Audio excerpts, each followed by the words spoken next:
Hey guys, God bless you.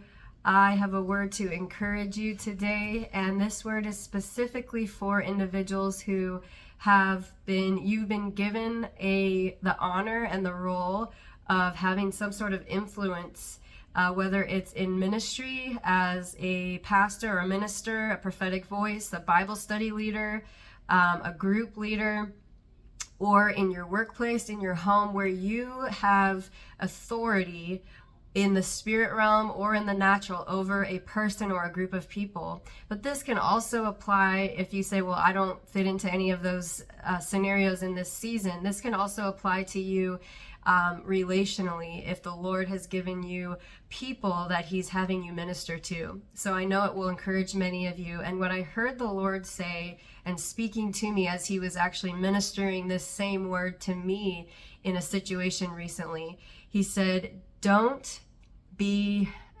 taken off course when I give you a word to say by your knowledge, by your carnal knowledge and your experience of those people. And when I sat with him on this, he started to show me that oftentimes the Lord will, if we come to him and we ask him, Lord, what do you have to say before I deliver a word, before I preach this message or lead this group or lead this meeting or before I meet with this person? In any scenario, if we come to him and ask him, Lord, prepare me, I want to carry your heart and I want to say your words.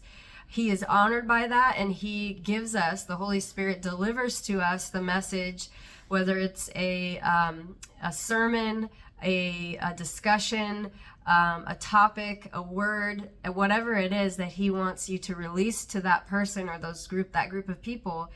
And he will honor that when we ask him. What do you have to say to that specific group in this specific time?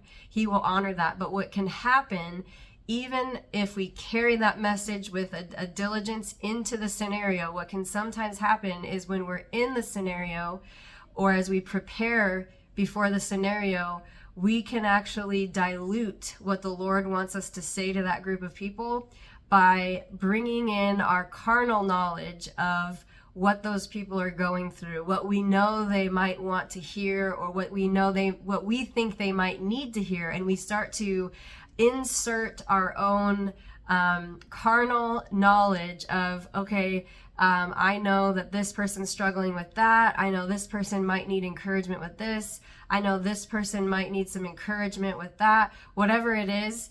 And we can sometimes either completely deviate from what the Lord wants us to say to that group or that person, or we can kind of dilute what the Lord is saying and start to come into the fear of man and start to operate out of, well, I think the people want me to talk about this. I think they'll be offended if I go that direction.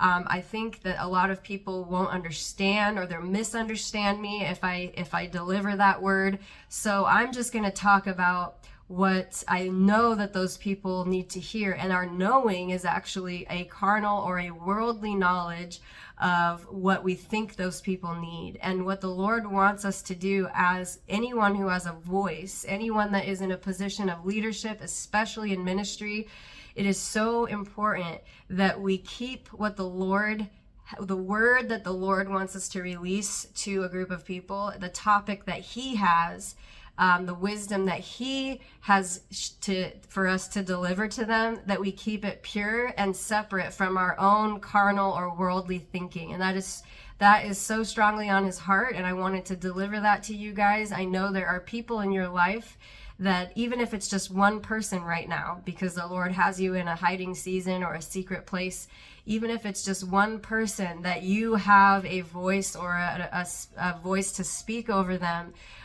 we always, and I'm speaking this to myself as well because I need to be reminded of this daily, that we always go to the Father and we ask him, what do you have to say to this person? What, you know them better than they know themselves. So surely you know them better than I think I know them. And so I'm going to ask you what you have to say to that group of people, to that audience, to that specific friend or family member. You know what they need to hear. So I'm going to ask you what it is they need to hear. And even if it sounds irrelevant, illogical, offensive, or like that won't be received, or it'll be misunderstood, or it sounds like it's off timing, take what the Lord has delivered and deliver it to them, because the Lord, they will be immensely blessed by this word that you deliver to them in the timing that you're told to deliver it. And if we don't muddle that word with our own idea of what we think that group of people needs, then that word will carry power. And there's also love that drives a word like that, because when you love a group of people, or you love somebody that you're ministering to, you know that God and his heart for them and his knowledge of them supersedes and surpasses all understanding that you could have about what they need.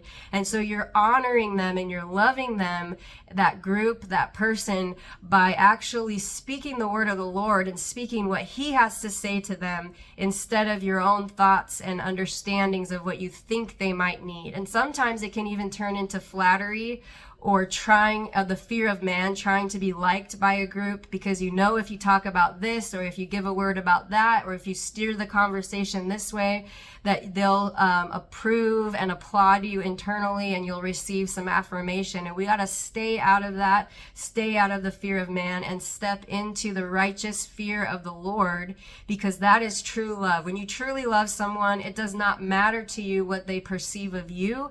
You will deliver the message that you know the Lord has for them, because their Father loves them and he knows what they need to hear. He knows exactly where they're at, and that thing that may seem irrelevant or illogical to you is exactly what they need to hear. So I pray that you're encouraged in this word. I pray that the Lord blesses you with confident boldness to speak the exact word of the Lord over those that he has entrusted to you, over those he's given in your spiritual territory. God bless you, and be bold and confident in the Lord today.